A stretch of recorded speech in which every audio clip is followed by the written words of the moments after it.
Hello, everybody. Welcome to the Salt Talk with Jermaine Alberty. I'm your host, Jermaine Alberty, and today we're diving into a conversation that is both symbolic and deeply personal: learning to swim. I don't just mean swimming in water, but swimming through the waves of life, through challenges, fears, and trauma. And this episode is especially timely because September is National Recovery Awareness Month. Every September, communities across the country come together to remind us that recovery is possible and healing is real, and no one has to walk the journey alone. And it's about lifting up stories of resilience and celebrating progress and creating spaces where support is accessible and stigma is broken down. And so as you listen today, I want you to think about what the shallow and deep parts of life means for you and how recovery can be that stroke that keeps us afloat when life feels overwhelming. This is Jermaine Alberty, and you're listening to The Salt Talk. Well, let's start with something practical. So many of us know the feeling of drowning, not in water, but in bills, in expectations, in grief, or even in addiction. And that suffocating sense of, I can't breathe. And so, I love acronyms. And so I wanted to create a acronym that would help us navigate those moments. And that acronym is SWIM, SWIM. So what does SWIM stand for? So glad you asked. The S stands for surrender. Now, what are we surrendering? Recovery begins with the first step of admitting. We have to admit when we can't do things alone. And let me just be really clear. There is humility in asking for help, and there is strength in reaching out for a lifeline. The W in the SWIM model stands for watch. Sometimes in life, we just need to slow down and observe. Notice those things that evoke distress for you. Pay attention to your emotions and your habits without judgment. And I also want you to have an awareness when things turn and you begin to see those things shifting in your life, and even sometimes those unseen currents into something that we can name. So I want for us to have awareness that turns the unseen currents into something we can name. And even those things that we can name, just be aware of those things. Because what that does is it helps us to be able to do the I in the SWIM acronym, and that is to inquire. We need to start asking ourselves those tough questions. Questions like, what am I running from? What do I truly need? And the third question I think can be so very important to us. It's really asking ourselves, what fears hold me back from seeking healing? Well, there's one more letter in the acronym of SWIM, and that is M. And the M stands for move. See, it's so very critical that we understand that healing isn't a one-time event. It's small, sometimes consistent strokes. And sometimes those small, consistent strokes could mean making a call to a counselor, showing up to a recovery meeting, opening up to a trusted friend, or even just committing to daily self-care. So when you think about SWIM, think about this acronym SWIM as that life preserver that keeps you from going under when the water rise. You see, this is really personal because I was recently in a very special place where I was enjoying this pool. And the pool was one of those pools that when you got to the very edge of it, you could look over and see the ocean. In a beautiful place. And I couldn't really enjoy that beautiful place because in its entirety because of a childhood trauma.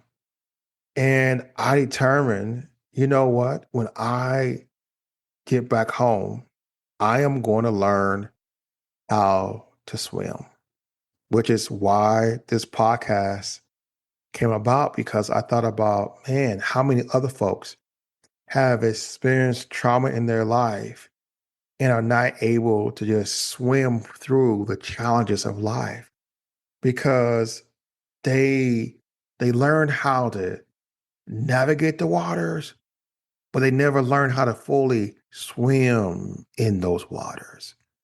And so when I was a kid, my uncle thought the best way to teach me to swim was to throw me into the deep end. And I can still remember the panic, the gasping, my arms flailing, the desperate fight to stay above the water. To this day, he says, "Yeah, I taught Jermaine how to swim." And I think to myself, no, you didn't.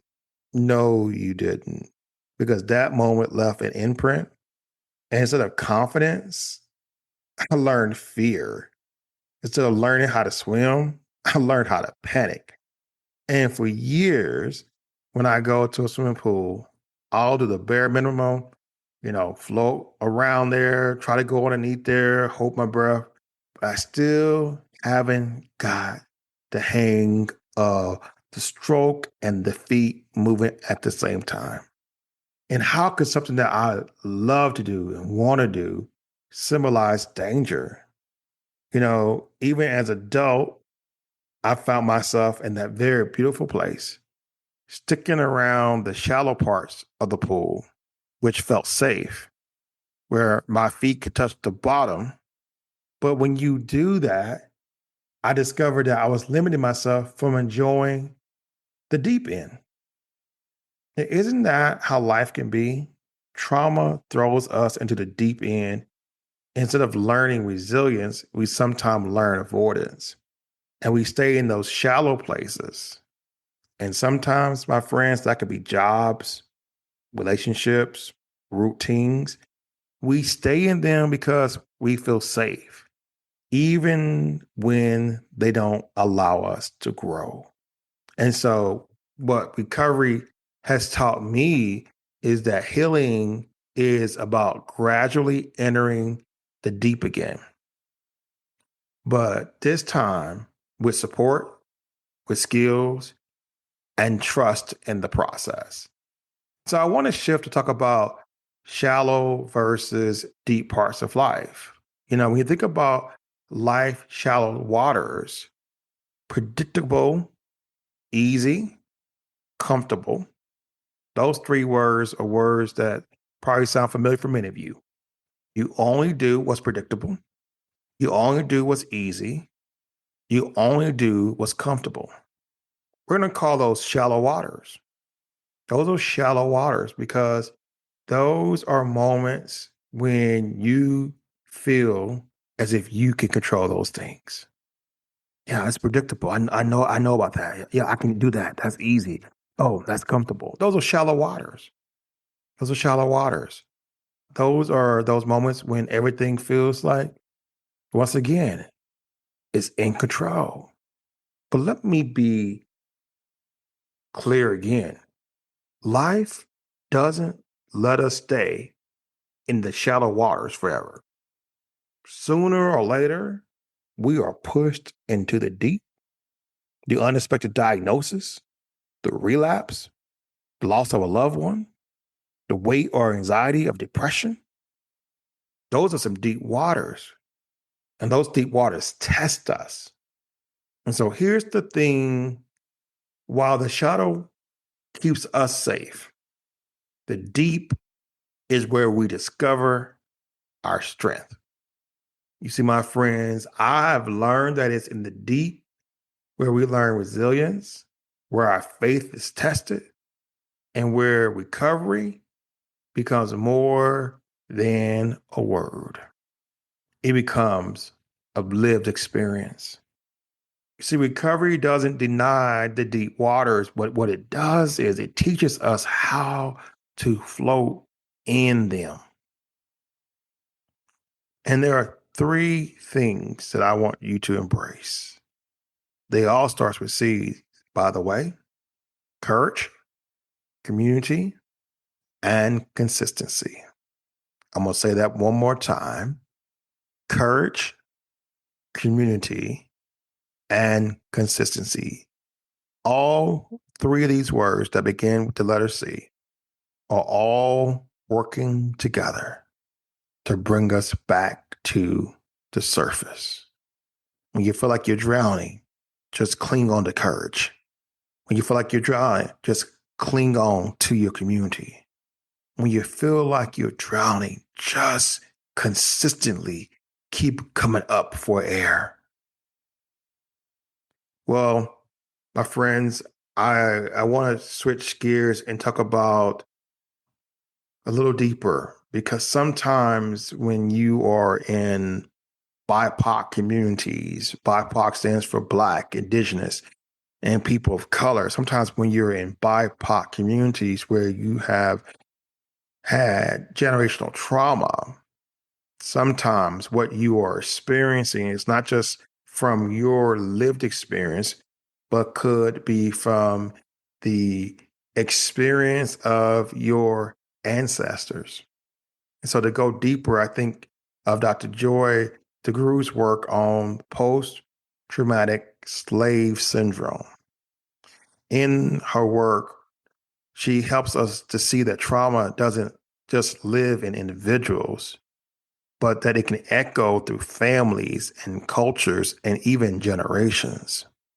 So this is why it's so important that we acknowledge that pain isn't weakness. It's the first step toward breaking cycles. And this is why I often say that I don't believe in generational curses. I believe in generational patterns. Whenever we embrace the fact that we have somehow been cursed by something or someone, then the question becomes then who alleviates the curse? Who breaks the curse? Who gets rid of the curse? When we acknowledge that, yes, slavery is a curse, sure is.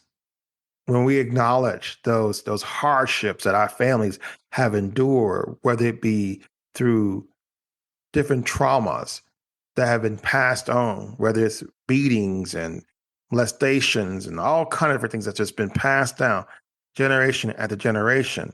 Here's the thing about it. Yes, those things can feel like a curse, but I want to be clear about this. Those are patterns of behaviors that can be broken.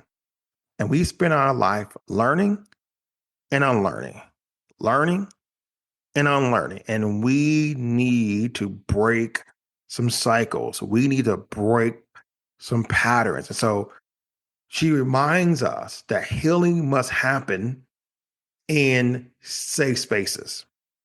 And what needs to be in those safe places? Well, the first thing is honesty. Second thing is community. And the third thing is compassion.